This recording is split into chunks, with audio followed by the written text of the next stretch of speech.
Hello viewers, আজকে আমরা কথা বলবো ইমিডাক্লোপিরাইডের ব্যবহার সম্বন্ধে। অ্যাকচুয়ালি গাছের বয়স 70 ডেজ, 65 to 70 ডেজ হয়ে যাওয়ার সময় গাছের পাতায় উল্টে দেখবেন যে এক প্রকার ছোট ছোট পোকার লক্ষণ দেখা যায়। এটাতে যেমন নেই, আপনারা দেখবেন ছোট ছোট পোকার লক্ষণ দেখা দেবে। তো সেই পোকাটাকে মারার জন্য আমরা ইমিডাক্লোপিরাইড ব্যবহার করতে পারি, যেটা হচ্ছে আপনি পেয়ে যাবেন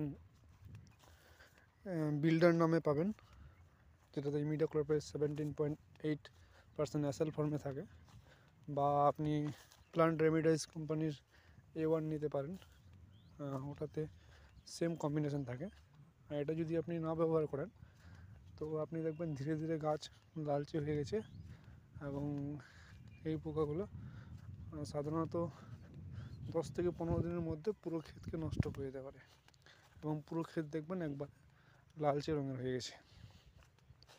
তো অতি আবশ্যক আপনারা গাছের বয়স যদি 65 দিন হয়ে যায়, 65 থেকে 70, তো অতি আবশ্যক আপনারা পরপর দুইটা স্প্রেতে ইমিডাক্লোপিরাইড নেবেন, যেটা হচ্ছে প্রতি ট্যাঙ্ক 16 লিটার ট্যাঙ্কে আপনারা 10 থেকে 15 ml মতো ডোজ নেবেন।